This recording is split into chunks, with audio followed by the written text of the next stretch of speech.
nerds and other unfortunates have been fervently waiting for has finally arrived.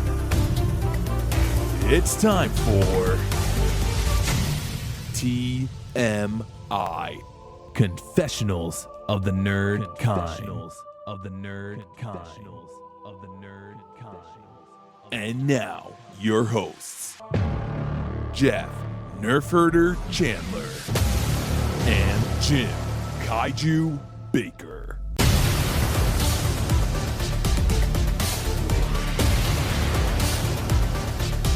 And now, let's get on with the show. Here is TMI.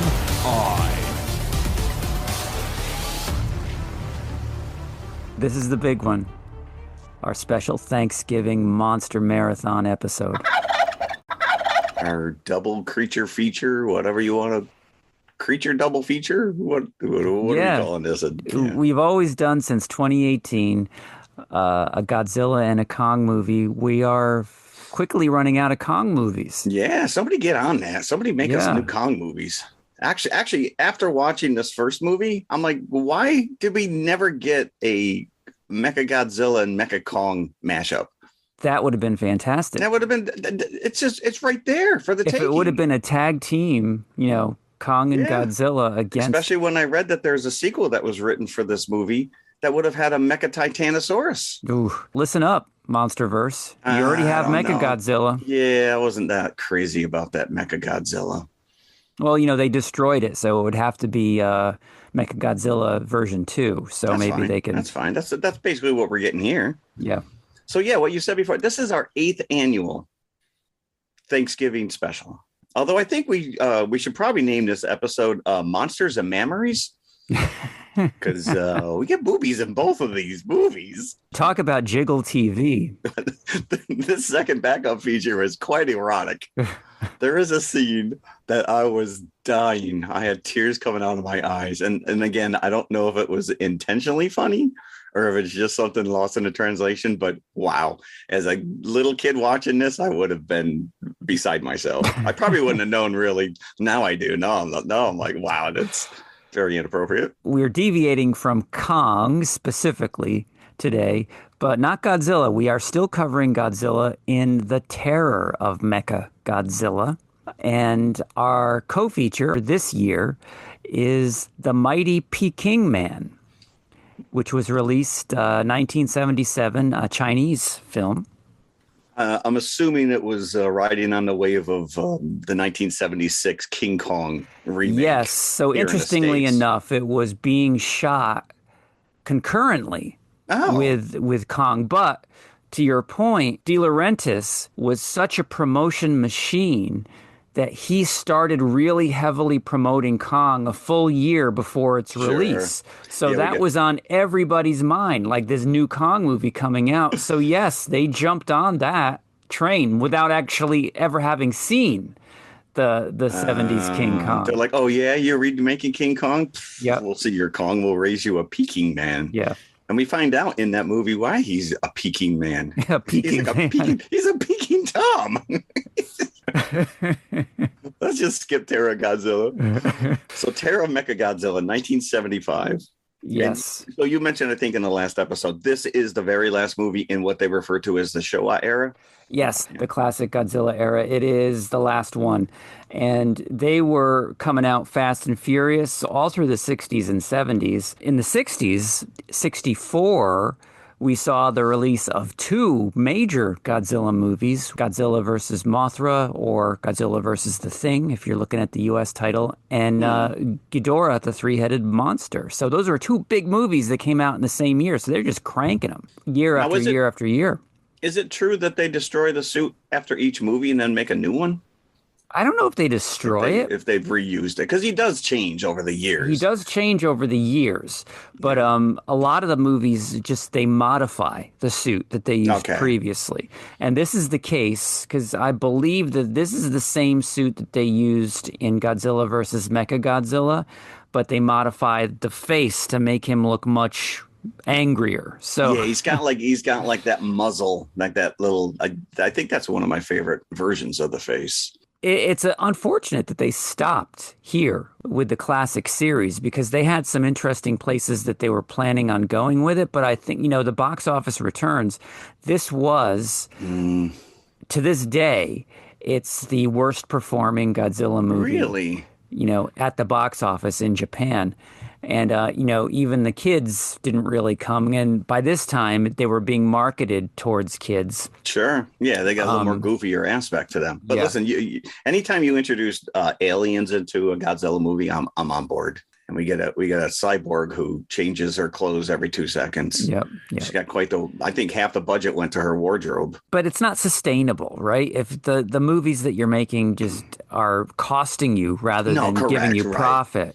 Yeah, it doesn't matter. Now that we look back and we love them, we're like, keep making them. It's like, well, if they're not profitable. Yeah, they had no choice. So the series ended. I don't know if that was the plan as they were making this. It certainly seems that way because Godzilla very definitively goes off into the sunset at the very end. He does in every movie. He does in every movie, but like he waves. So if you know... Oh, you really think he knew he was like, this he's going. He's like, I'll see you. I'll be back in a while. Okay, don't forget me. Bye-bye. Yeah. Don't forget to write. But Terror of Mechagodzilla. This has a very, very interesting history. It's a very convoluted history.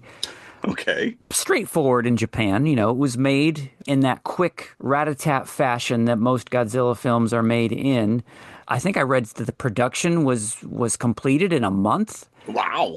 So that's insane. They rushed this into theaters, and normally... when I say normally, like in the heyday of the 60s, they would have like one team that would film the human scenes and another special effects team that would film the monster scenes. And that wasn't the case here. It was all one team that did everything. It was released in March of 1975 in Japan. It made 330 million yen, which I'm not, you can do the math. I'm not sure what that translates. So $1.75, I think. And it didn't make that much. But when it came to its American release, that's when things get a little bit confusing. Henry J. Saperstein. That's a mouthful. Now, this is a name that we see a lot in Godzilla lore. No, Henry G. Saperstein. I'm sorry. Apologies to the late Mr. Saperstein. He purchased UPA Studios in 1960, United Productions of America. And they were known for mostly the Mr. Magoo theatrical movies, the animated movies. Oh, okay. I was going to say, they made a live action Mr. Magoo? No, it wasn't a live action. Was it always voiced by Jim Backus? Yeah. And if you remember that Gay Paris cat animated movie that they used to play all the time on TV, that was a UPA. But marketers were coming to him asking if he had monster movies. Yeah, sure. In the early 60s, and he struck a deal with Toho, and it was him that brought American actors into Toho Productions. Like you had Nick Adams in Invasion of Astro Monster, better known as Monster Zero here in America. Russ Tamblyn in War of the Gargantuas was because of him. So he distributed a number under UPA, a number of these 60s, not all of them, but a number of them, 60s Godzilla movies. He got out of the business of Toho in the 70s, but got back into it for this one movie. I think he must have seen the success that little distributors like CinemaShares were having with Godzilla versus Megalon and Godzilla versus the Bionic Cosmic Monster, Mechagodzilla, whatever you want to call it. So he got back into it for this one movie. UPA purchased it and made a deal with Bob Kahn Enterprises. And this Bob Kahn Enterprises is the one that actually released it to drive-ins under the title Terror of Godzilla. Oh. Mecha got slighted, huh? I don't know, because Terror of Mechagodzilla was Toho's English title all along. But for whatever reason, I don't think this Bob Kahn thought Mechagodzilla was cachet enough. It did have Godzilla right in the name, but still, Terror of Godzilla. And that's like a misleading title because Godzilla does not strike terror in this movie. To that I say, So he releases it to drive-ins, but before he does, he wants to ensure without a doubt that this is going to get a G rating. So he cuts everything that he think could possibly upset the ratings board. Yeah, and even though they're not real, there's a little scene in there, but it's like just, they're fake. Yeah, it's like a breastplate. Prosthetics. I think Godzilla is more realistic than those boobs. So that's the first thing he cuts out. Sure. And he cuts out any human violence. What's missing from the drive-in cut is where that weird scene where the alien commander whips his men at his feet. Or they shoot the guy in the round. Yeah. Out in the woods. So even bloodless violence is omitted. So this movie's like 12 minutes in the Exactly. drive-in. I mean, there's barely any plot in these movies to begin with. And then when you start hacking it apart, I can't imagine. You can't even save that with like overdubbing. So at the same time, and this is in 1978 that he releases, this Bob Kahn releases Terror of Godzilla to drive-ins. At the same time, Henry Saperstein is, he sold it to Bob Kahn, then he moves over to television to sell the television rights. What he did for television is that he made a cut himself, which restored all the violence, which TV wasn't. That's pretty funny. Had no issue with. Reverse mentality. Right? The only thing he cut was the booby scene. And so it played on TV with all of those scenes intact. And as a matter of fact, he added 10 minutes to the Japanese version. So how do you get like edits like that? And he restored the title. So it became Terror of Mechagodzilla for the television version, which premiered on TV, like in local stations, in 1979. So a year after it was in drive-ins. But on the TV version, he added a 10-minute prologue that had like a greatest hits montage. Yes, that's exactly what I wrote. It's like the greatest hits. So your version, you saw this at the beginning. Yeah. And there's a narrator saying, Godzilla is this weird creature that's been out. Give us the explanation. Yeah, this I saw on. So my library got me all excited because they have the Blu-ray of the entire Showa era. And I was like, I'm just going to get that. They only gave me one disc and it didn't have Terror of Mechagodzilla on it. Oh. So I watched the one that's on HBO. Oh, so they have the prologue. That's fascinating. Yeah, it had the whole greatest hits, the whole opening. It had the boobies. So it was all there. I have the Classic Media DVD, which came out in the early 2000s. Yeah, I have that as well. They have, and it's like it's so neat, the packaging. It's like a little silver hardback kind of a book that you open. Yep.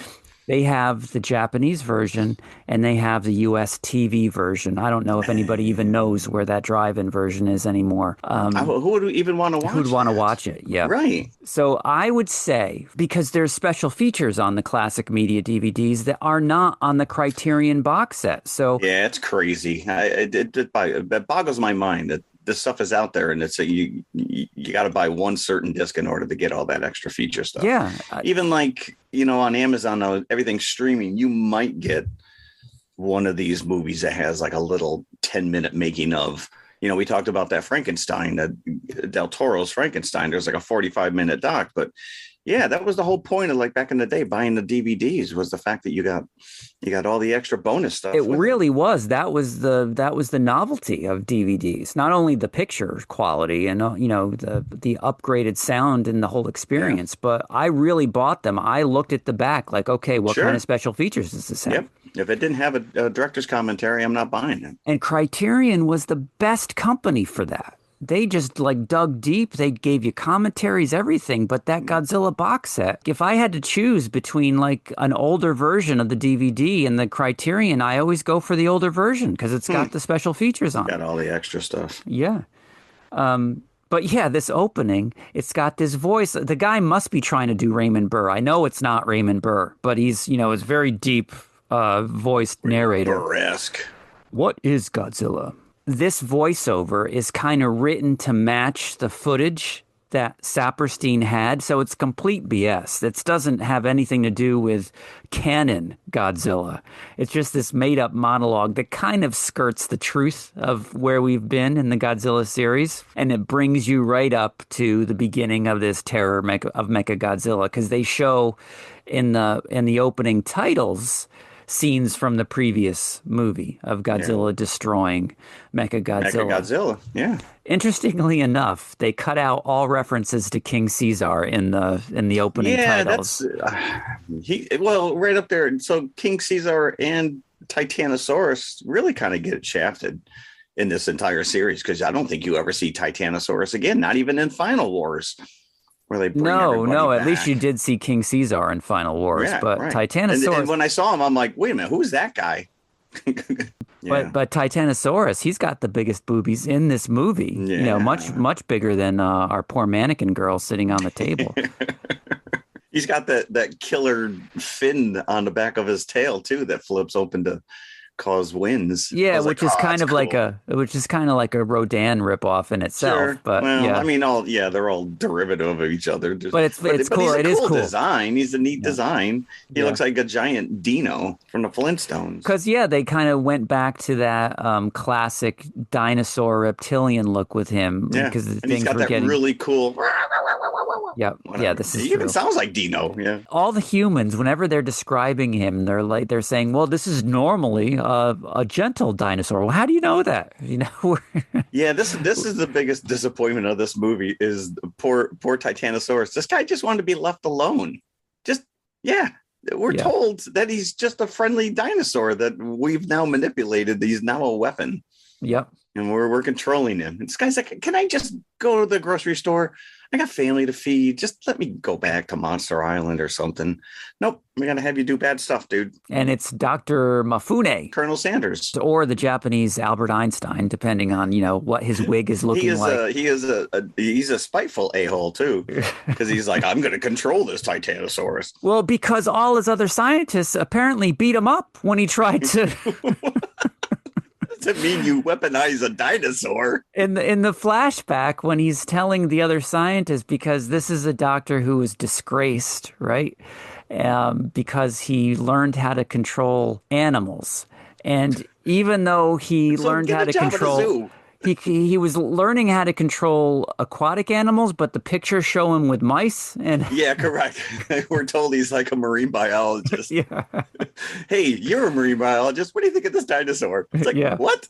I don't know anything about dinosaurs. Through the flashbacks, because Dr. Mifune. We're told that he announced that he had discovered this Titanosaurus, and not only did he discover it, that he could control it. There's like these violent scenes of him getting beat up by his other scientists. Yeah, it's one thing if you write a bad paper. It's like, no, we're just going to take you out back and beat you. And they took his lunch money. They did. It was really bad. No wonder why he has gray hair. Correct. That hairpiece, that headpiece. There's a couple scenes really close up, and you could just see like the glue that's stuck to the side of his head. Bad, and he's learned it because he had elbow patches on his blazer. It's like that's always a sign of a professor right there. Not quite as learned as the professor in the previous movie, who had a pipe as well as the elbow patches. You gotta study hard in order to get a pipe. But he does have a cute little daughter. Yes, he does. Katsura. So in the version that you watched, was it dubbed or was it the Japanese soundtrack? It is dubbed, but I watched it subtitled. Okay. Because there's a lot going on. Yeah. So even sometimes the dub stuff, I was like, I still can't understand what they're saying. Mm. The weird thing is that sometimes they'll show you like, the front of a building that's all Japanese writing, and they don't give you a translation for it.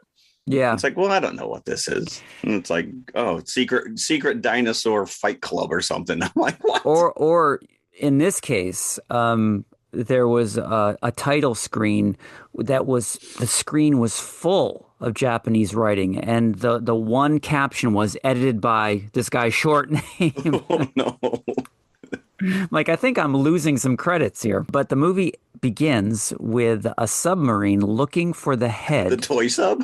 Of Mechagodzilla. Yes. Was it yellow? No, it wasn't yellow. It was a white submarine. No, that would have been a little too spot on. But they can't find it. So they're like, what's going on here? You don't have a sonar with we're just looking for space titanium. Yeah. How hard can that be? Nope, it's gone. Do they ever refer to it as space titanium? I have it in my notes, so they do reference it. Yeah, they're looking for Mechagodzilla, and they do reference space titanium. Yeah. Wouldn't that just be titanium?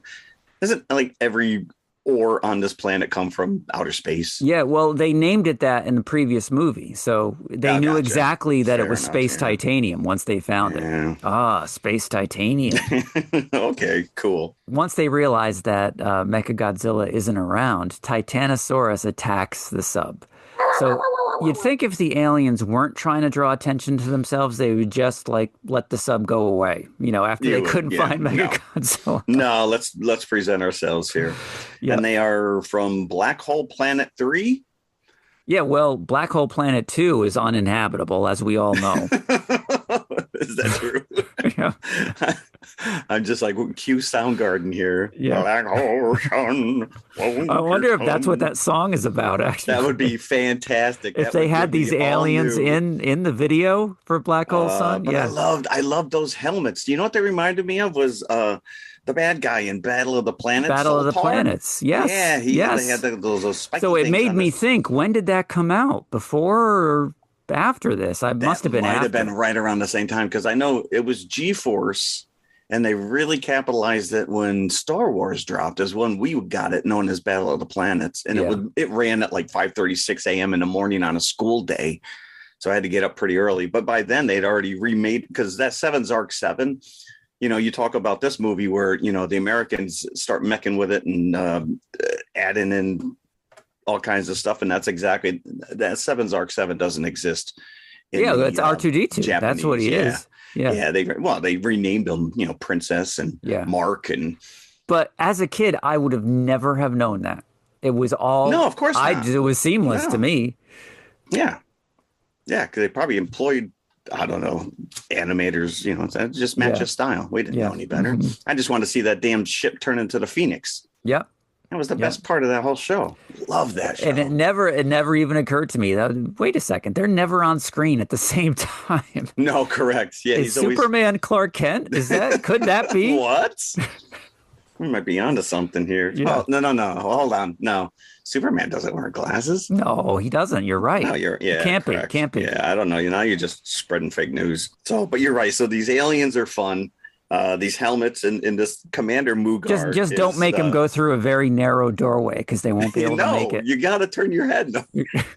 It's not very well designed, but it is cool to see on screen. So the sub gets taken out. Now throughout this movie, they put in a few shots of the monsters, like obviously really outside, but with the camera at their feet looking up at them. So it looks like they're huge. You want to see that? I took note of that in this movie, because you always see Godzilla like straight on. It's only in the later movies, especially like in -1, where you really get like that upshot. Yeah. And this was kind of one of the first times that I really noticed it. Especially with Titanosaurus. And we even get a shot of that early on in the Peking Man too.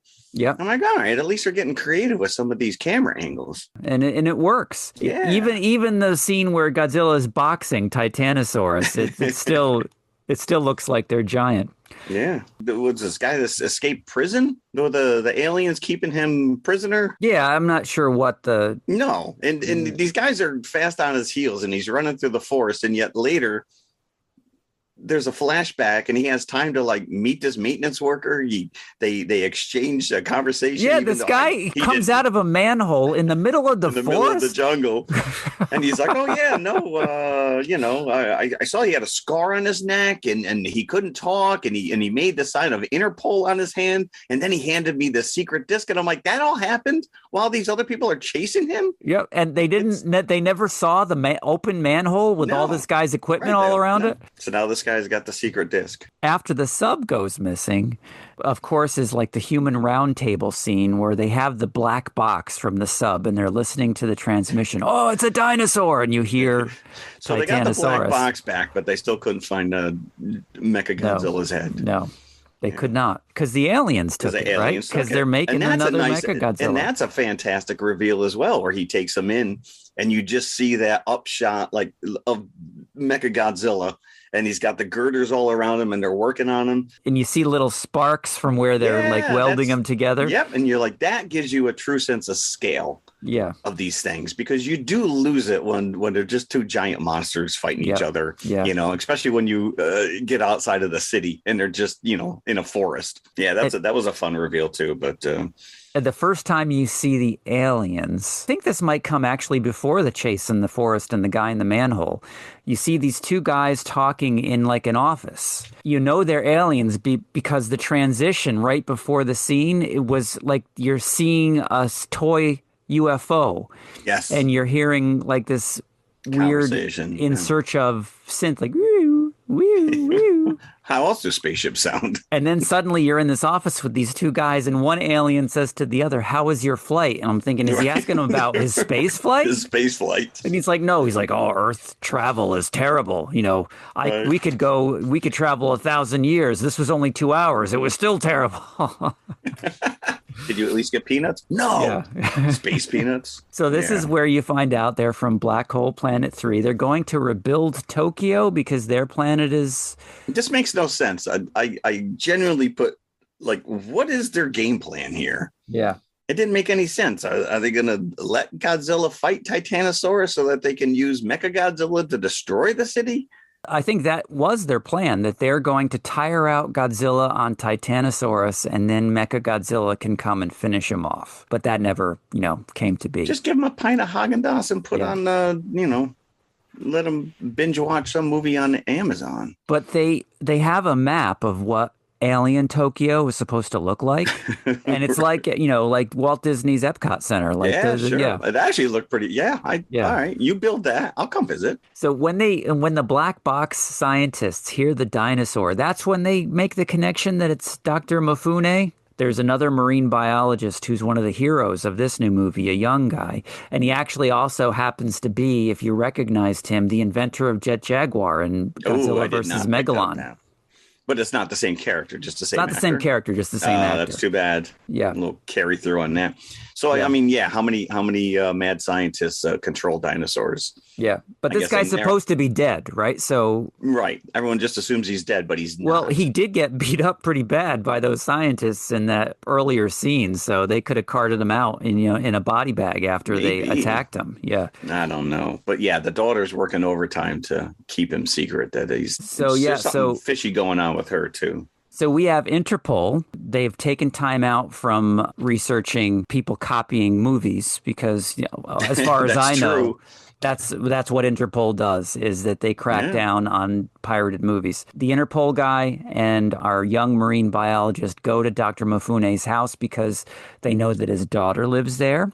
And they want to get maybe his records so they could see if the dinosaur is the same thing as what they're hearing. And as soon as the door opens, the only thing that you didn't see was like the hearts in his eyes when Yes. He was absolutely in love with her from first viewing. Shawing. And this is Katsura, who unfortunately we later find out is a cyborg. It doesn't seem to deter him, though. No, it doesn't. It's not a deal.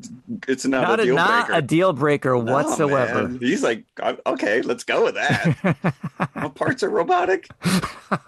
It's like, wow. But she's got a wardrobe that just every time you turn around, she's got a new outfit on. Yeah, yeah. At the end, she's got like a Josie and the Pussycat sparkle jumper. That's what sealed the deal for him. He's like, cyborg or not, man, I'm in. But she's playing hard to get. She's like, no, my father doesn't have any records. He's like, we'll be back. You just think about me. And Dad is right downstairs, right? Oh, these two guys. He's not hiding too well. He's not hiding. He's not like in a closet or underneath the steps. He's just like, I'll be in my lab. You tell these guys to go away. She's like, these two guys just came looking for you. Oh, they should have come around 15 years ago. Where were they? Again, he's spiteful.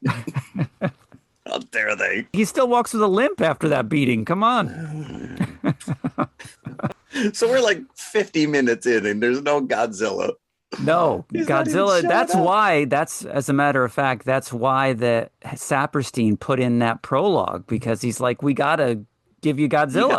You got to tease me some Godzilla up front. But we find out that Doctor has been working with the aliens because they like his mind control technology. Sure. And that's how they've been controlling Titanosaurus, which is normally a docile creature. Again, just a misunderstood. This guy's like just doing his thing. Yep. And somebody's like, he's like a Manchurian candidate over here. You think that this doctor would have learned after getting beat up He's like, maybe we shouldn't be abusing this dinosaur. But they try again. That dinosaur crashed our first one, so we're going to build another one and go looking for him. They can build an entire new sub in like a week. Of hours. Yet when Katsura or whoever cuts the wires in their sonar thing, it's like, oh, this is done. Yeah. Screwed. Yeah. There's nothing we can do, dude. She destroyed it. Can we build another sub? Well, yeah, that we can do. So they want Katsura to control Titanosaurus because the control is in her. Right, the control box is in her. So she's got like Titanosaurus. At some point she's got like laser beam eyes, and because you don't realize that she's a cyborg at first. Yeah, and then you get the flashbacks where you find out that Dad's been working on her, and that's where you get the booby scene where she's opened wide up and they're tinkering with all the mechanisms. And it looks just like the mechanism that the Pathmark guy was tinkering with on Frank in the Frankenstein versus the Space Monster. Yeah. Katsura, she loves the guy too, the marine biologist. She fell in love during that one scene because she refuses to have Titanosaurus destroy the sub. Yeah. No. My boyfriend's on there. So this is like Romeo and Juliet already. Romeo and Juliet. Yes. She's a robot. Yes. So we also get a flashback of when did she die when she was young and they brought her back to life? So how does she keep aging? And she got zapped by the control panel? Ooh, man, she gets zapped numerous times. I don't know. And the aliens just walk in. Did the doctor even know who they were at this point? No, it doesn't make it. None of it makes any sense. But now she's a robot. She's a cyborg. And they come in. They're all wearing berets. I'm like, where's your space helmets? we are coneheads from France. Yeah, but Mugan, Commander Mugan. There's that scene where the people are all running because I think it was a Titanosaurus. He let Titanosaurus loose, and he's got that voiceover laugh that reminded me of Ming the Merciless and Flash Gordon. I'm like, I wonder if they stole that from this movie. They could have. Yeah, it's all genre people making that stuff. Plus, I think that Katsura, her car is the same car that Ash drives in the Evil Dead movies. It could be. And so when do they find out that Titanosaurus is susceptible to supersonic waves? Is that by accident? But that's what she sabotages, right? It was they had the supersonic wave transmitter. Yeah. And somehow are they using it to look for Mechagodzilla? And that's when they realize that that's when they realize, Titanosaurus. Yeah. He's like, this guy doesn't like this. Let's keep doing it. This guy's getting shafted, Titanosaurus. 45 minutes into this, Godzilla finally is even mentioned in the movie. Yeah. Where the aliens see him on the radar because the doctor releases Titanosaurus into Tokyo at one point because he's like, screw this Mechagodzilla. I'll show the aliens what Titanosaurus can do. We don't even need Mechagodzilla. So without consulting, he releases Titanosaurus onto Tokyo. Godzilla, with his sixth sense, knows about it, and he starts coming inland. And the aliens see him coming in. Though. Yeah, he's like, this Titanosaurus is all over the place. It's like, what's going on over here? Let me go check it out. Yeah. And one of the aliens comes into the commander at that point, saying, "Commander, they've released Titanosaurus." Yeah, I can see that. He says, "Idiot." But look what I have here. And he shows him this big machine. Oh, a super Geiger counter. Like you've never seen that in the office before. Nope. Where you been hiding that? And that's how they know Godzilla's coming. So we get some Titanosaurus destroying Tokyo. And there are some impressive scenes with this guy where there's one scene where he jumps in the air to intercept some jets that are flying by. Yeah. And like they just run into his body and they blow up. There's a great reveal scene for Godzilla where you just see him in shadow. Like if you notice this, like as Titanosaurus, there's a shot where Titanosaurus is like knocking a building over or something. And in the background, you see the silhouette of Godzilla just watching him. And he's just biding his time. Saying, I didn't like that building anyways. Go ahead. You take that out and then I'll wait for you over here. And you get the close up of Titanosaurus and suddenly off screen, you see the Godzilla's fire like hitting him. And then you get the big music cue. And then you see for the first time, like the mean Godzilla face. Yep. So there's a brief fight scene between these two. And then Titanosaurus gets pulled back for whatever reason. Yeah, that's the whole point was to tire out Godzilla. Godzilla is just too much for Titanosaurus, right? Yeah. But this is where we get the booby scene. Was this the flashback, or is this where they were fixing her for the second time? I think it's the flashback. Oh, okay. I don't remember now. Yeah. But at some point, they put the controls.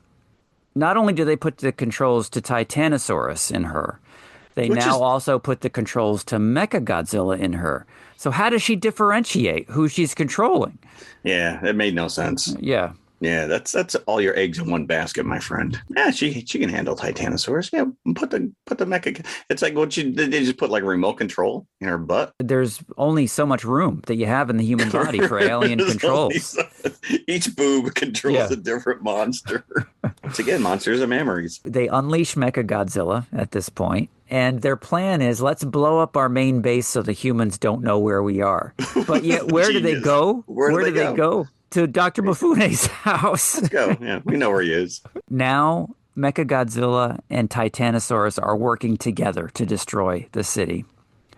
And there's some great destruction scenes. They're blowing the shit out of some of these like I said, he's got that supersonic tail thing that pops open, and he's just, you're right, though. That is kind of like Rodan's shtick. But they are like leveling everything just so the aliens can build on top of it, because Mechagodzilla blows it up, and then Titanosaurus basically sweeps just it away with his Yep. Yeah, and he's got those Mechagodzilla's got the finger bangs. He's got the bullets in his fingers, so he's just blowing everything up. He's always got spares, because once he blows it up, he's got show up every time you turn around. It's loaded again. But there's one scene where Mechagodzilla takes out like an entire street with his missiles, and you see the street lift off of the set and then come back down. The little cars. Yep. Yeah.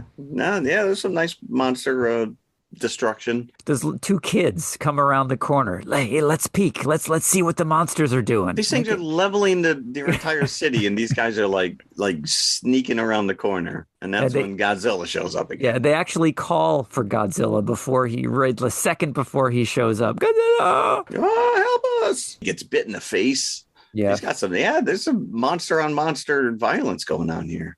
Yeah, he's got smoke billowing out of his mouth because they're firing right into his gullet. What happened there? So Mechagodzilla fired a missile into his stomach, and the smoke came out of his mouth? Smoke came out of his mouth. It's like, wow. You think it was just a stunt guy with a cigar in there? Yeah. He's like, now just exhale. Yep, exhale. Yep.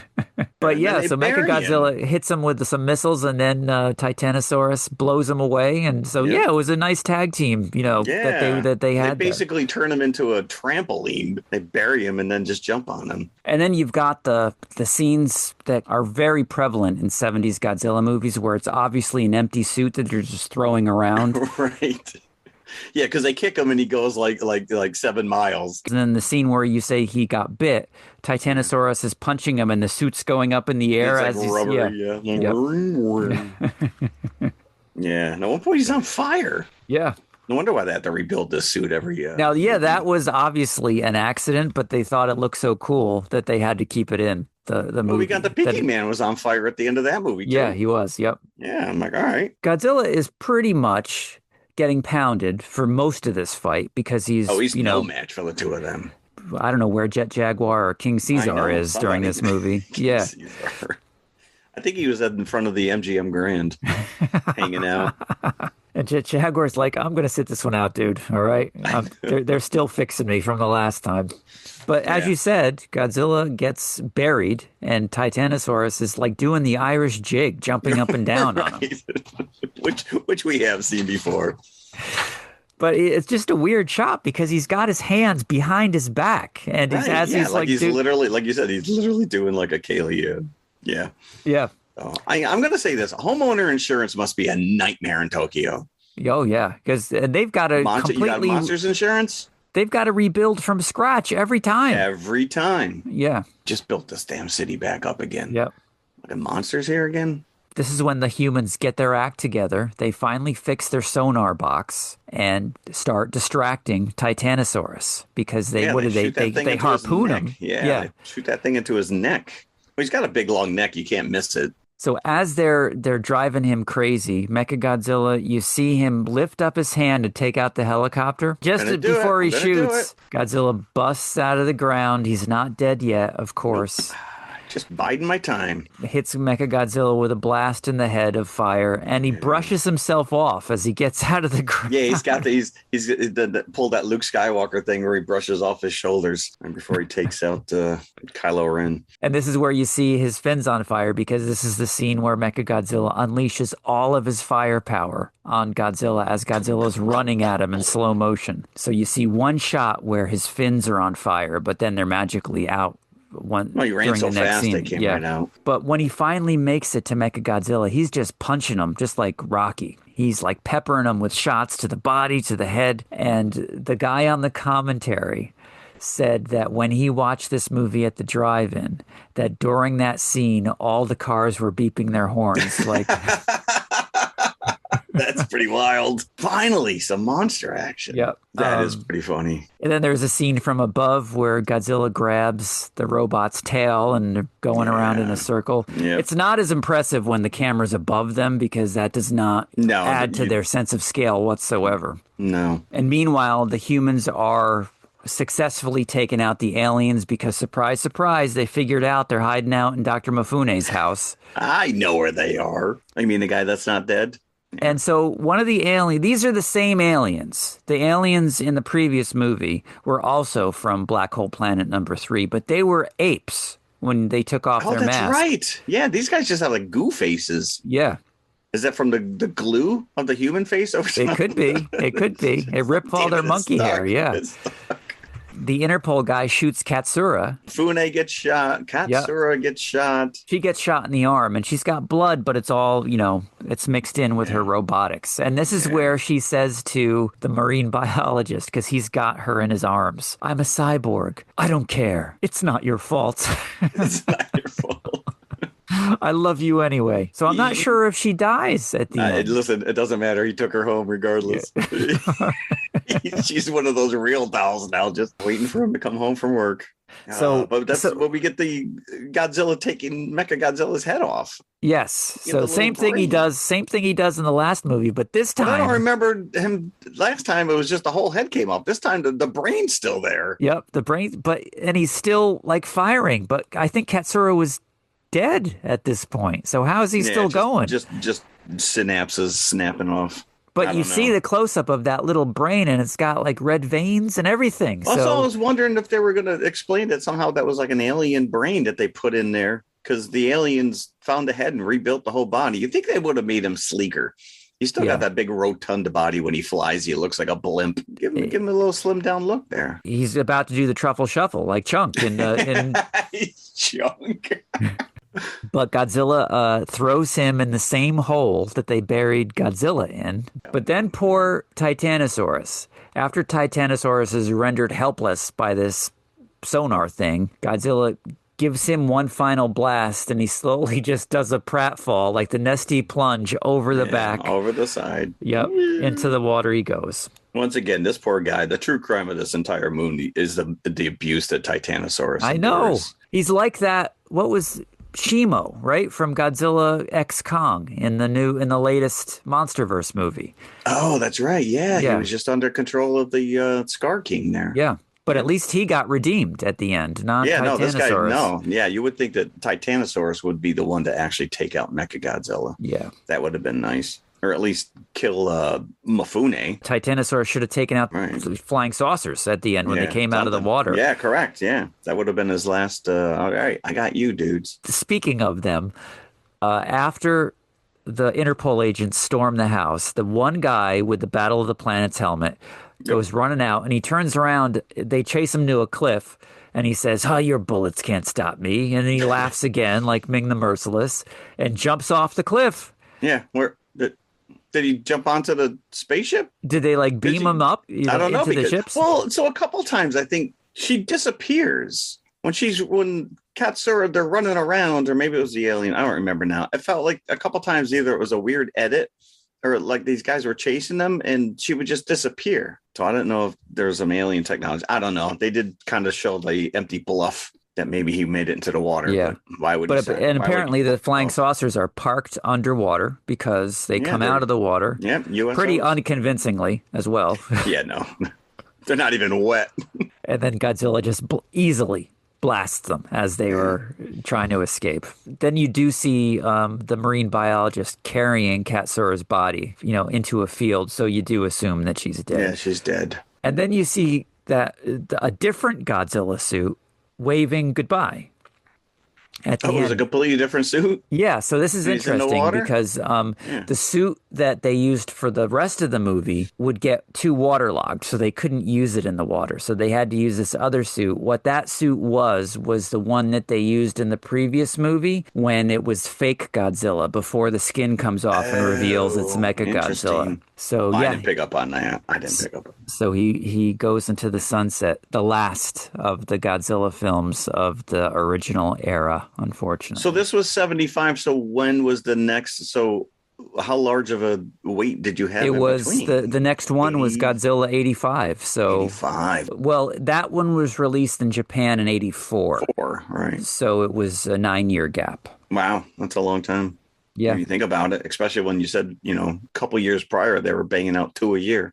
Yeah. So they were saying on the commentary that not only were the box office receipts not as big, but the reason for that is that TV was just blowing up in Japan at the time, like with all the Ultraman type shows and stuff like that. So lots of kids didn't care about going. I don't need to go Godzilla. To the movies to get my fix. Yep. So and they were just and the flying robot, all that stuff. Yeah. So and they were also saying that was affecting adults' attendance in theaters as well. In the 60s, during the theatrical heyday of movies in Japan, there were over 7,000 movie theaters in the country. And by the time Terror of Mechagodzilla came out, there were less than 2,000 theaters. So that shows how much it all scaled back. So Toho was going through some rough times box office wise. And so, not surprising that they did not continue the series. You can buy this from us. Do whatever you want with it. So this movie in particular, some other interesting things about it, it's written by Yukiko Takayama. Yep. So she was the first single female screenwriter, but she's the first one that wrote one all on her own. So it's definitely from a female perspective. I'm surprised she had Katsura die then. I had the final girl. Yeah. I did see that she wrote a sequel. It was a short story. And so this is the Titanosaurus so this is robot? Yeah, so it's called 2075 Meister Titanos Counterattack, and it takes place 100 years after the events of this movie, in which she resurrected Katsura under the new identity of Lady Kai, and there is a cyborg Titanosaurus. And all I have to say is I want to see that movie. Yeah. Because Lady Kai, if she's a cyborg, just download her consciousness into a new body. Yeah, just like the Cylons, right? Yeah, sure. So they brought back Ishiro Honda, who is the classic director of a lot of those older Godzilla movies, and he hadn't done any in the 1970s. So I think the director that they were going to use backed out, or Jun Fukuda, I think was the guy that did a lot of the movies in the 70s. So he backed out. He didn't want to do this new one. According to reports, they actually did go to Yoshimitsu Banno, who did Godzilla versus the Smog Monster. Can you imagine if he had directed this movie? We'd have another funky soundtrack. Or, animated disco, animated asides. Yeah, that would have been fun. But he said later that he never got the offer. But maybe they were considering him and they just never asked him. But his name came up. So they're waiting by the phone, boys. But they went with the original. Okay. Ishiro Honda. You can't go wrong with that. Yep. And he brought on Akira Ifukube, who was the original composer of the Godzilla music. So that's why the classic Godzilla music is heard. Womp, womp, womp, womp. I just thought that played wherever he showed up. It's like a soundtrack. Yes. Speaking of original, I did see, I guess the original concept for Titanosaurus, he was supposed to be two smaller creatures called Titans, and they would merge together into one larger single beast. But, now that would have been cool. Right? Yeah, I guess just a budget. Same thing. The whole fight sequence at the end was supposed to take place in the heart of Tokyo, and they just didn't have the budget money. Yeah. So again, they spend it all on Katsura's wardrobe. Yeah. We can't build the city. What is your history with this movie? It is I'm going to say if I've seen this, I've maybe seen it once in my life. Really? This was almost like watching it for the first time again. Even though I do have it on DVD, it was part of it's a box set, but for whatever reason, this probably was not one we watched very often. Because it came out very late in the game. It probably was also the stupid cut. It was probably also the cut version. I have to go back and look now. I know I didn't want to watch it on DVD. And like I said, I was all excited. My library had the Blu-ray, the box set, and then they only sent me one disc and it didn't have this movie on it. This came out late in the game, as we said. I had no idea as a kid that this existed. We talked about this because we had no internet back then. There wasn't a lot of specialty outlets that covered news about Godzilla or things like this. So I had no idea that this movie existed in Japan. It must not have played as the Terror of Godzilla in my area because I wasn't aware of it. And I was hyper aware of all things Godzilla at that time. The first time I knew of it was when it suddenly appeared on the 4:30 movie one day in 1979. That must have been a fantastic find. And I think it was like literally a full-page ad in the TV guide the first time that it played. Here's a Godzilla movie you've never seen before. What? I'm like, what is... So I was convinced it was just like the other movie under a different title, the Godzilla versus Mechagodzilla. Yeah. So I waited with anticipation until the day that this thing came on, and I was in disbelief. It was a brand new movie that I never knew about. Like, what? Yep. This was in 79, and the 4:30 movie ended in 81, so they probably played it maybe twice more. Yeah. So I saw it a few times, but it never was my favorite of the movies, mostly because Godzilla, like we said, doesn't show up until the very end. So it's always more about the human story. Yeah, as a kid, you want to get right to the monster action. So they were smart in that regard that they gave you that montage up front. Yeah, and you do get the montage on the TV version because I remember that from the version that I saw. But like we said, he's not part of that story of that movie until very later on. And I never liked it when they reused monsters too heavily from previous movies. Yep, I agree with you. Like they did it with Ghidorah a million times. Oh, Mothra. Mothra is in every friggin' movie. You can tell when they don't have the budget because he comes back as a caterpillar and not the giant moth. Can't afford wings. Yeah. Let's just make him a larvae. But Ghidorah, he was in Ghidorah, Three-Headed Monster. Yep. Then he came back like immediately in the next movie for Monster Zero. And then killer, man. A couple years later in Destroy All Monsters, when all the monsters gather, like at the end, they actually held it back until the end of the movie. Like the aliens have a super monster. They're going to take out everybody. And then you find out it's Ghidorah. Like, oh, him again? Godzilla by himself can beat this guy. Come on. Yeah. So they brought him and so many others back so many times that this was kind of like been there, done that. Titanosaurus wasn't enough to make it that interesting for me. So I always liked the previous movie better than Terror of Mechagodzilla. Interesting. So the Showa era did not go out on a high note for you. Not for me, no. No, it's a bummer. No. I enjoyed him. He's different. And again, we've never seen him since. No, we haven't. We haven't. If they could do him in a little bit more updated, convincing way, like I would have liked to have seen what they would have done with him in Final Wars. I want to see him just come back and be pissed off for being controlled. A pawn. Yeah. Yeah, that's it, man. He's like he's like a Clint Eastwood revenge movie. He just comes back and exacts his revenge on all these scientists and aliens. So we don't normally do buckets for these things, and I don't. No, I think they are bucket proof. Yeah, they are just a product of their environment, and as we said, Thanksgiving this time of year, it is my favorite holiday, and I have a hard time like putting into words why. I guess maybe it's just family. It's just, there's no snow on the ground yet, but the leaves are falling.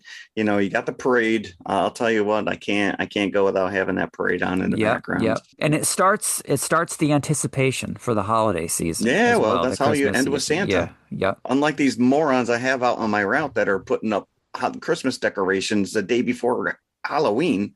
It's like, can we just get through Thanksgiving first? Yep. Although I will say I'm ahead of the curve on my Christmas shopping. So I'm not. I always wait till Friday, Black Friday. I used to love to go out like the night before and just go shop. I just don't have the bandwidth to do that anymore. No, it's all online for me. Yeah. Well, yeah, that's most of it now. Yeah, this was fun. I enjoyed it. It definitely set the tone and set the mood. And boy, HBO's got a bunch on there. So they might have all of the Showa movies. Yeah. To go back and watch them in order would be a lot of fun. But you're right. There's a lot of repetitiveness in some of these movies, and it does get frustrating. And you're like, oh, I think I've seen this. I know, because if you're going to make a whole new movie, just like give me a new monster. Give me a new monster. I want a new monster in every freaking movie. Yeah. I did watch after this. It immediately started playing Biollante. Oh, did it really? And that is one of my favorite Godzilla faces because he's got like that big angry muzzle. And he's got like fangs too. Yeah. He just looks like he woke up on the wrong side of the bed. But again, Biollante, because it's unlike anything we've seen before. Yeah, it's a carnivorous plant. Yeah, and even those movies, after that movie, they brought back Mothra, they brought back King Ghidorah, they brought back Mechagodzilla. So yeah, and this is what I'm hoping that with these this monster verse, you can bring back some of the, but like the Mothra redesign, I love. I think she looks fantastic because it's just not a big giant stupid headed moth. It's a little more buggy, I have no problems you bring it back. I did not like the Mechagodzilla design. My favorite is still the Truffle Shuffle version, the original. Right. Yeah, but even like Rodan in that version, I mean, he's on fire, he's all burnt up, he's just, we mentioned a phoenix. That's exactly what he is. Yeah. So yeah, I don't know. Maybe this next go around we will get a King Shizar. We have not had aliens in that franchise yet, have we? In the new one? In the legendary series. In the legendary. For the legendary series, the scuttlebutt is that the new villain is either going to be Space Godzilla or Gigan. Oh, Space Godzilla. He's right up there with Biollante for me. Mm-hmm. It's just a fun, yeah. And if they do that, they've got to have aliens. Can't just come from space but not bring aliens with you. Right. Yeah. All right. Well, now I'm excited. Yep, and put them in those helmets again. That's true. Right? Yeah. I don't care how illogical it makes it. They didn't have space guns, though. They just had regular guns. They did. They just gunned that guy down in the forest. It's like they get to Earth. What's that? That's cool. That's cool. I want one of those. Finger bangs. Yeah. You know what's not cool? The Mighty Peking Man.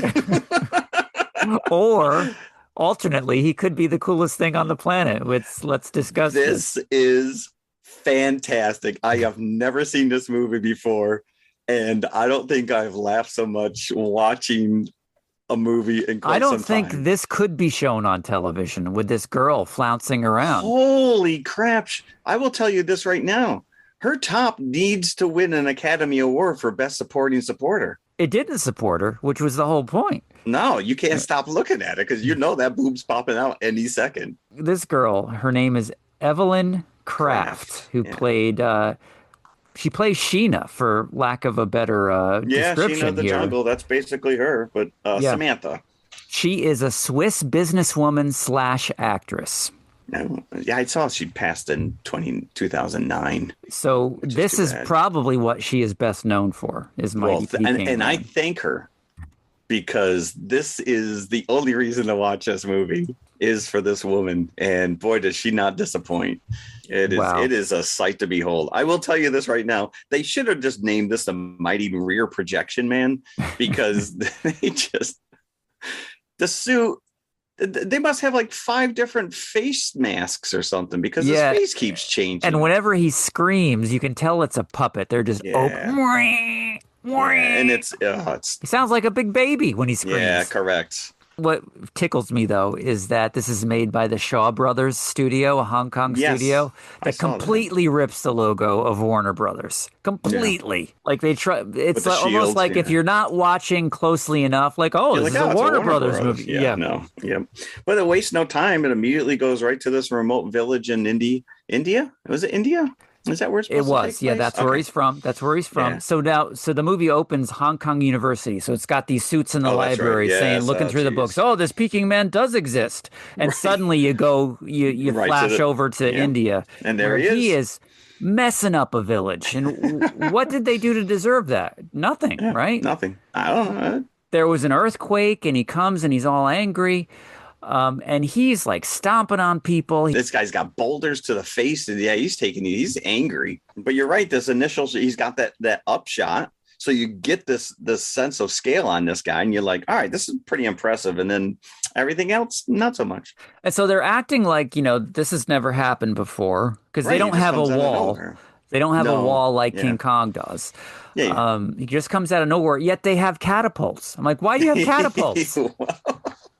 Just in case a monster shows up. But we're told he's 10 stories tall. And I will tell you, his scale changes depending on how they're showing him. I find it hard to believe that these filmmakers didn't see the 76 King Kong because there's so many correlations. So there had to have been like leaks. I mean, because that's how I couldn't believe that you said that they were being filmed simultaneously. What I read said that they were being filmed simultaneously. But the more I think about this, like, especially with the guy who has the Charles Grodin part, gets killed the same way.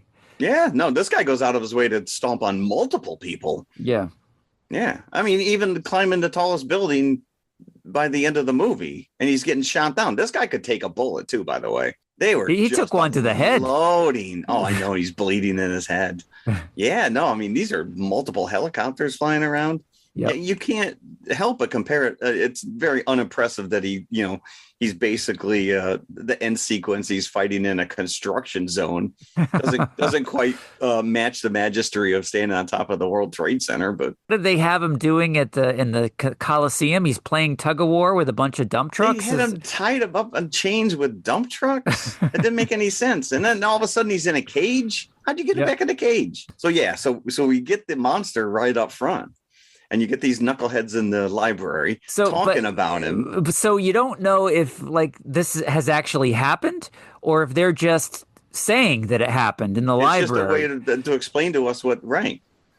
So one of the guys goes in the library, you know who we need to get this Peking Man? Johnny. He's a great explorer, and his girlfriend just left him. Drunk at the bar, and he says, "You're the only guy I trust." And I'm like, "He's an alcoholic. What do you mean you trust him?" And I just think that Johnny was detoxing the rest of this movie. They jump from the bar to India. We're here. Yeah. And there's that scene where they're all standing around and there's a cameraman and he's shoving this lens right into their face. And I'm like, are you shooting in smell-o-vision? The tone is wacky. It's set in modern times, 70s. They're wagon training into the jungle. Yeah, with oxen. Yeah, you don't have trucks. But this music soundtrack is working overtime to tell you that this is high adventure, man. Yeah. We are in for it. And you can tell it's hot because everybody's waving their hat. So they find the village, which you assume is the same one that got crushed by Peking Man.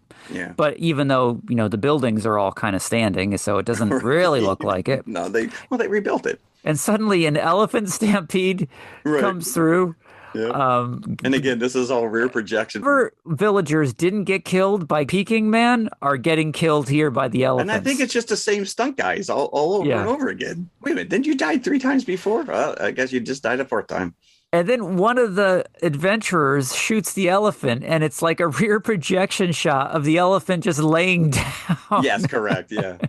It's just play dead, Dumbo. Good, Dumbo. Talk about flashbacks in Terror of Mechagodzilla.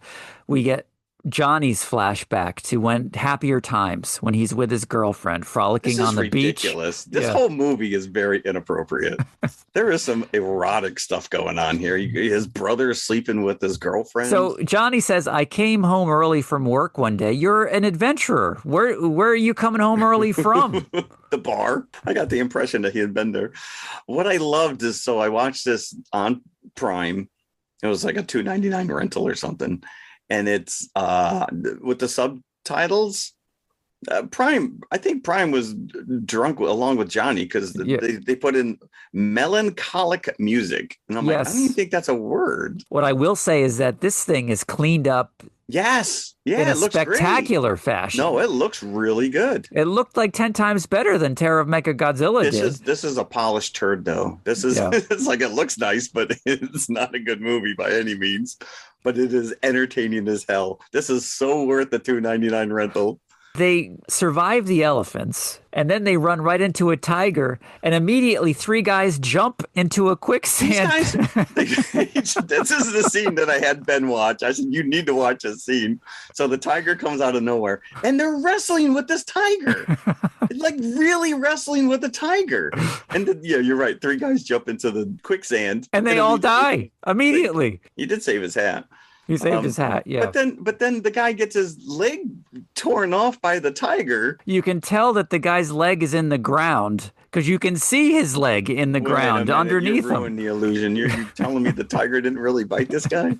But it's hysterical because it's shot at like slightly, the frame rate is slightly higher, so it has that comedic feel to it to ramp up the tension. Like Keystone Cops. Yeah, but then they release the tiger and then shoot the guy who lost his leg. I'm like, because the guy's like, we can't waste medicine on this guy. He's a liability.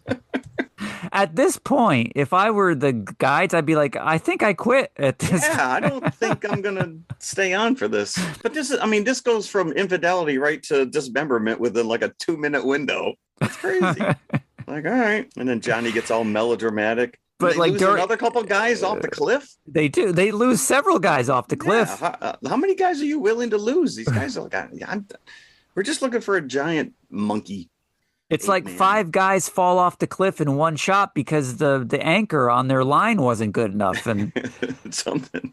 It's like, bye-bye. And then, during that flashback where Johnny walks in on his brother and his girlfriend, he's like, I hate you, and leaves. Right. He throws the flowers. Yep. Johnny, it started as a joke. What? You slipped and... How does that start as a joke? I bet you I can't put my in you. Oh, yeah? What kind of funny joke is that? Sheena is following them throughout this entire process. She's watching everybody get killed. Yeah, she is a blonde hottie in a loincloth. But one night, after the guys fall off the cliff, everybody just leaves Johnny by himself. Yeah, he's like, Johnny's crazy. I'm like, well, why did you? But you're the one who brought him out here. Yeah, the guy that hired Johnny leaves him. Leaves him. Like, just they take everybody and just leave in the middle of the night. He's not going to want to leave. Let's just leave him here. He had a 5th of bourbon last night. He's not waking up.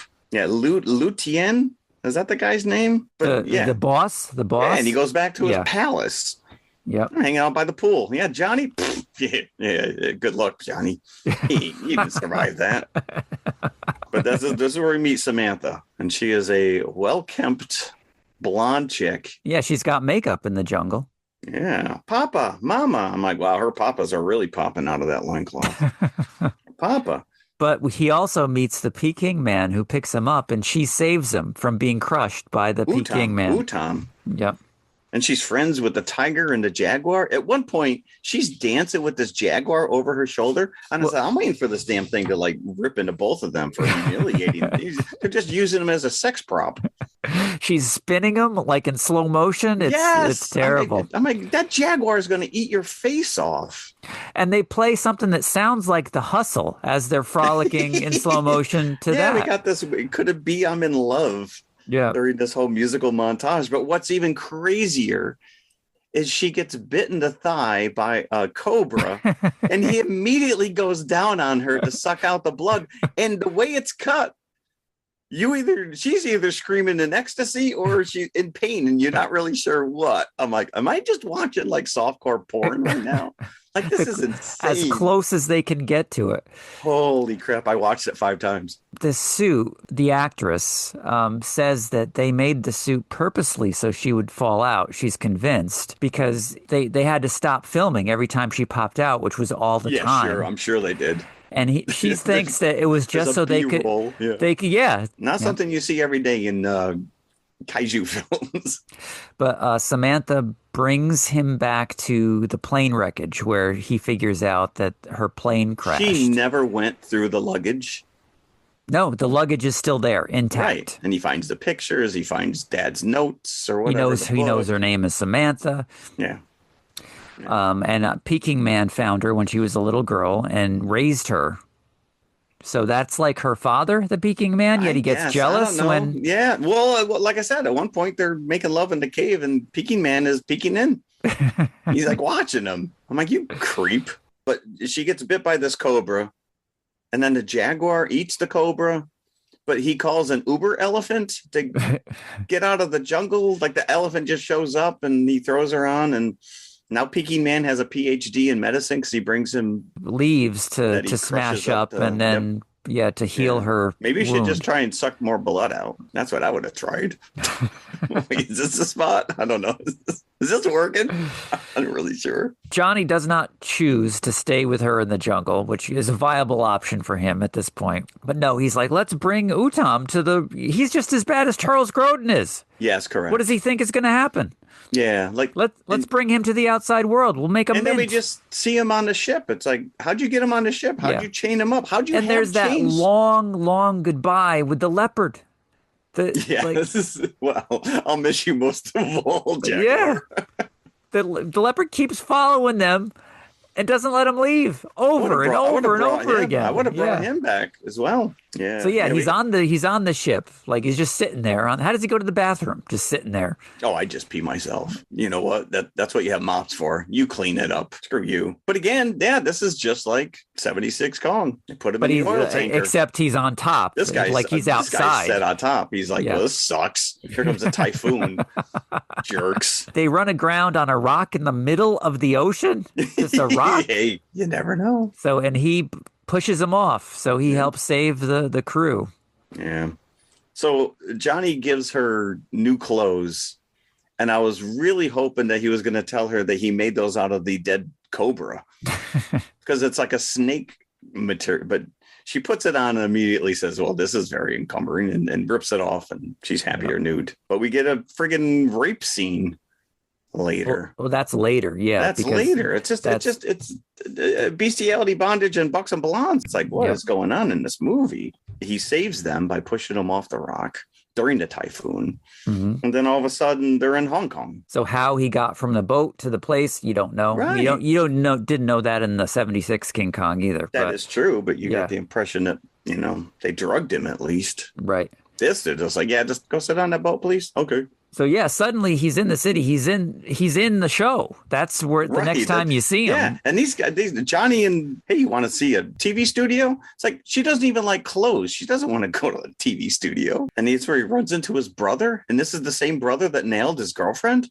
And then the girlfriend's there. So why would you want to go there if you know he's there? So of course the girlfriend, the old girlfriend, kisses him. It's a big mistake. I want you back. It's like get lost. I just found this hottie in the jungle. I don't need you. But of course, Sheena sees him. Sheena gets jealous and runs away. And go finds her monkey man.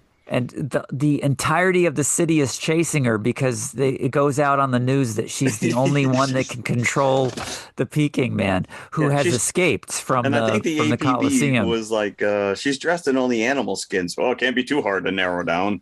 So again, it's like Benny Hill. Blonde. It's just like Benny Hill. She's getting chased by like 50 guys, like on. That's what you expect. And some monkey man's on the loose, and the guy's like, "It's a purple gorilla," and some Groucho Marx guy's like, my wife's a gorilla too." Like, what is going? So this is also some fun city damage that he does. Talking about the rape scene, it's Charles Grodin, of course, finds Sheena, brings her up to his hotel room. He doesn't go through with it, but he tries to have his way with her. But Peking Man sees through the window what's going on. Peeking on, yeah. Grabs Charles Grodin through the window, throws him down, and then stomps on him. Yeah. Just later like in on, he throws those army men literally like 50 stories, and they just kind of like tuck and roll when they hit the ground. It's like, you'd be splatting. It's so similar to the 76 King Kong. Before he dies, the Charles Grodin character even says to Sheena, "You've got contracts. You signed contracts. You've got to go along with this." And then what's funny is when he climbs up this building, which I guess was the tallest building in that city at the time, but it's not very impressive. But whenever you saw the army men on the ground, you saw him up on the top, and he's always doing something completely different than like when you see him, when they actually show him close up. But this army general reminded me of who's the guy in Terminator that sells the Terminator all the guns? That actor, Dick something. I can't think of his name. Famous Dick Miller. Actor. Dick Miller. Yeah. That's who I thought it was. Yeah, it turns night real quick. And boy, these helicopters come in and they just pepper him. Suddenly we get this English commander that is just repeating over and over, kill him, right. kill him. Kill him by any means you can. Don't kill him. All right, now kill him again. Make up your mind. Johnny comes into this commander saying, oh, Sheena here, she can control him. She'll calm him down. Just don't kill him. Okay, I promise. And then as soon as Johnny's out of the room, as soon as he's calm, kill him. Don't listen to that guy. Yeah. And then they don't care that, like, at least in the 76 Kong, they cared that he had Jessica Lange. No, they're shooting right through her. Yep. Take her out. So he's getting these giant bullets are just imploding on him. And yet it would have just slaughtered her. Yeah, she got hit in the shoulder, right? That was all. She got a leg shot and she got shoulder. And then Johnny got shot in the leg. Like this whole thing's gonna blow up, and because they're filling up the mobile oil trucks or product placement there, right? Yeah, there's a lot of it actually. When he's walking through the city, there's a lot of street signage, Marlboro cigarettes and stuff. But I have a note here as the English guy's yelling 6 times into his radio, kill him, kill him, kill him. I would have loved to have heard some soldier come back and say, okay, one more time, who do you want me to kill again? It's like, shoot at will. Which one's Will, sir? So they blow up the building. And this tower is made up of all like circles, so he can easily climb up and get his foothold and handhold. Apparently, I guess so. Swings his way up there. So they plan on using the mobile trucks to blow up the building. And one of the guys tells the commander, but sir, we're going to destroy the building. I don't care. Yeah, destroy the building. Yeah. But at least in the 76 Kong, he's like there's a reason he goes to the highest point in the city, because it reminds him of being back home. Here it's just I'm just gonna climb a building at the end, so you can get a real clear shot of me with those helicopters, because you actually had better protection in the construction zone down at the bottom. We can't fly down there. There's wires and stuff. But as soon as he sees that Sheena has been shot, he like egregiously takes out one of those helicopters, just like I would have been doing that to begin. He waited until she got shot. Yep. They're actively trying to kill you. But then the building blows up, and as we said before, he is on fire. Now he's roasted Peking Man. Am I right? Roasted Peking Doug. Anyways. So, yeah, he plummets off the building. That was a real stunt guy in a suit that goes through the building, like that fell through the building. So, yeah, apparently the original stuntman refused to be lit on fire. So it's the special effects artist himself who made the costume, who went into it. And I guess he got pretty hurt doing that stunt. He's lucky he didn't get impaled on like a piece of construction. Well, I said the miniatures were all made of wood, cement, and glass. He did receive a gold watch from the film's producer as payment. Okay, thanks. Can't put that on a broken wrist. But the building explodes as Peking Man falls off. Yet Johnny and Sheena are still up there, but survive. Yeah, no, it doesn't implode. It doesn't drop or anything. It just blows up. And it abruptly just ends right there. Yeah, he's standing over the city holding, I'm assuming she's dead, maybe? No? Well, he's got her, Johnny has her in his arms looking over the city, and then it's just the end. That's it. So Johnny got his girl at the end, I guess. He did fall on a post office. I'm like, well, if you didn't get your mail, that's why. Yeah, and Johnny did have it set up to go back to his old girlfriend. So he's got the next girl lined up already if she is dead. He's playing both sides here. Yeah. Let's see how tonight goes. I'll let you know tomorrow, honey. Yeah. This is insane. This movie is completely absolutely insane. It is. I did see that Quentin Tarantino is a huge fan of this movie, and he did a screening back in '99. Yeah, he his roadshow or whatever, the Rolling Thunder Pictures re-released it in 1999 to theaters, and it only made $17,000 in that re-release. That's more than it probably made the first go round. Yeah. could be. It was called Goliathon when it was originally released in the United States in 1980. So that was its original U.S. title. So that's why in some circles you see it referred to as Goliathon. Yeah, I think IMDb has it listed as both. Okay. But like you said, we watch it on Prime, and it is under the Mighty Peking Man. Right. That's a much better title. Yeah, the Mighty sure. Peking Man. Yeah, at least it tells me where he's from. Yeah. And what he's doing. Roger Ebert. Oh, I saw this. This is fantastic. He gave the movie 3 stars out of 4, although he said is not as good as my favorite monsters and costumes movie, Inframan. Inframan? Yeah, which that was an HBO staple back in the late 70s. Do we need to watch that? I've never heard of that. I think we do. Yeah, I think I've never heard of that one. He did say he gave it 3 out of 4 for its general goofiness and a certain level of insane genius. Yeah. Like, I don't know where the insane genius comes from, but the goofiness is right Definitely. there. It's right there for you. This was a lot of fun to watch. It's crazy. It's like, you're like, how does this movie even get made?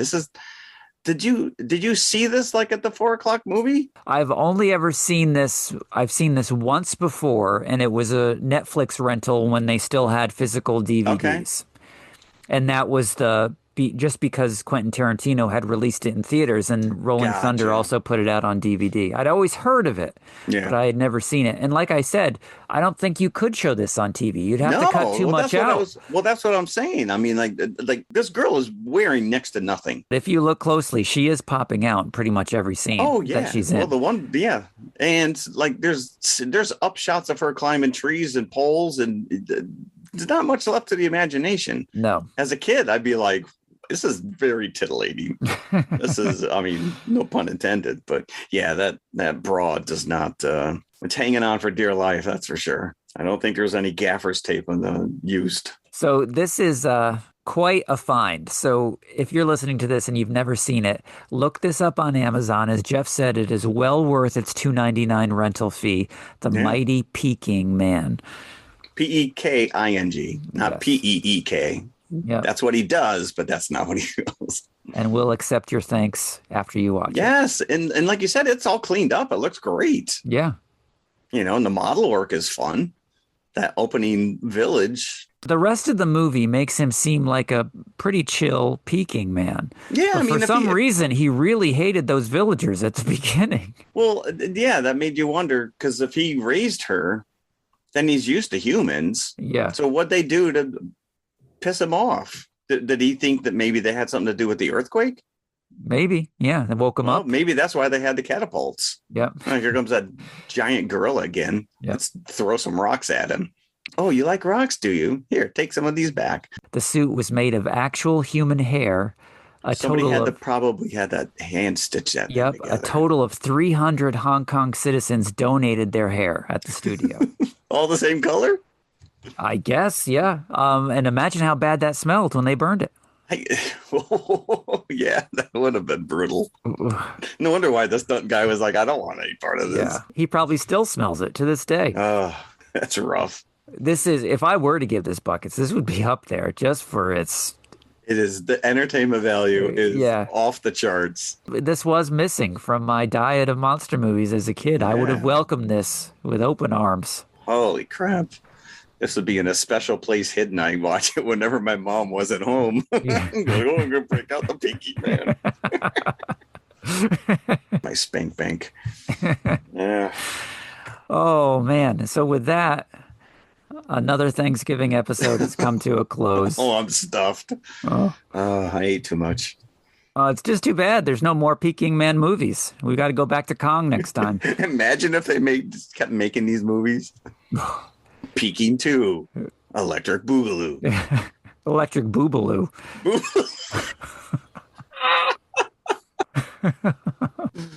Oh, that's good. All right, let's compose ourselves. I can't. What are we doing next time? What are we? Why is this called Wicked for Good? What does that mean? Is she turning evil? For good, yeah, because she wasn't so bad in the first Wicked movie. No, she's not. It was Glinda that you really didn't like very much. No. So now she's wicked for good. forever from this because point she's on. trying to prove that. So is this like a Peter Jackson? Are they really fatting this up for 2 movies? Did it go on this long on Broadway, this story? The whole first movie was the first half of the play. But it couldn't have, the play couldn't have been 2 hours for its first half. No, I don't. No, they definitely added some songs. Yeah, they did pad it out. I don't remember I could be wrong. I don't remember the storyline about the animals. It's all based on a book, right? So maybe it's they're taken from the book. That is true. Yeah, I'd have to see the play again. It was quite a few years ago. But regardless, I just rewatched the first one recently because it's now streaming. And my wife had never seen it. And I do enjoy it. I loved it. I thought it was fantastic. So I am excited for this. So this is the sequel that we didn't know was coming when we first sat down for the first weekend. we had to wait a year for. And I don't know if I'm excited to see it because I did enjoy the first one. I don't know if they're going to take liberties from the musical or from the book, because it looks like they are tying it more into the Wizard of Oz itself with those characters that we only get little glimpses of taking place. And I don't, at this point, she doesn't have a sister unless her sister is the one that's in the wheelchair and gets Dorothy's house drops on her. Yeah. Well, apparently they must have consulted with Peter Jackson on how to really pad out a second movie. Sure. Like, listen. Can we get a trilogy out of this? Yeah. So, even Jackson's like, I don't know about that. Yeah, that's stretching it. Even for me, that's stretching it. Yeah. But we are getting Wicked for Good. It's already out, right? It dropped. It is. Well, either it's already out or it's out this week as we're recording. Yeah, I think it dropped the 22nd. I will go. And we are pairing this up with another 70s goodie. The Wiz. Musical. The Wiz.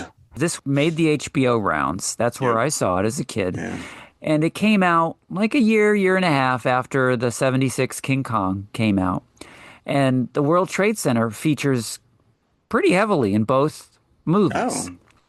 Well, at least I know there's a scene in The Wiz at the base of the World Trade Center. Oh, yeah. Okay. So I always kind of thought of them in my head as like sister movies, The Wiz and King Kong, because of that. Twin Towers. Yeah. It's going to be like a new experience because I haven't seen this since I was a kid. But yeah, I can't tell you the last time I saw this movie or even thought about this movie. The only song I remember is Ease On Down the Road. Yeah, sure. Yeah. It may be the only one worth remembering. We'll see. 360 plus episodes in, and we finally get to talk about Nipsey Russell. Nipsey Russell was missing from Mighty Peking Man. Nipsey Russell. Nips. How many more boob jokes can we make? You gonna eat that turkey breast over there? So yeah, we're gonna go back to Oz. Yes, we are. One last time. Michael Jackson, Diana Ross, Nipsey Russell. So Who's we'll see. the lion? I don't remember. We'll find out. I guess we will have to find out. Yeah. I'm gonna have to see if I don't think it's streaming. I have to look. I'm gonna have to. It's at my library. I already looked. It's at my library. Yeah. I'll reserve it as soon as we get off here now. Mm-hmm. So there you go. That is our 8th annual Double Creature feature. We have one Kong movie left in our arsenal. Two. We've got Kong Skull Island. And speaking of Peter Jackson, we've got the Peter Jackson Kong. Oh, we do have that. Yeah. Speaking of a 3-hour. Yep. Yeah. Okay. Jack Black. I forgot. And that was actually well received when it was in theaters. It was.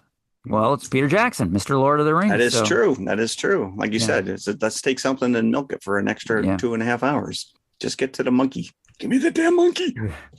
So, all right, everybody. Thanks for listening. Happy Thanksgiving. Happy Thanksgiving. Thank you very much. Enjoy your holidays, and we'll be back in 2 weeks. Yes, we will. Cool. All right. Thanks. Bye. If you like what you just heard, be sure to follow TMI Confessionals of the Nerd Kind on Apple Podcasts, iHeartRadio, Amazon Music, Spotify, or whatever you listen to your podcasts on. Also, be sure to email us at tmipodcast2018@gmail.com. You can also follow us on all of our socials. We're on Instagram, X, Facebook, Threads. Just go to tmiconfessionalspodcast.com. All of our links are there. and leave us a 5-star review. See you at the concession stand. Peking 2, Electric Boogaloo. Electric Boobaloo.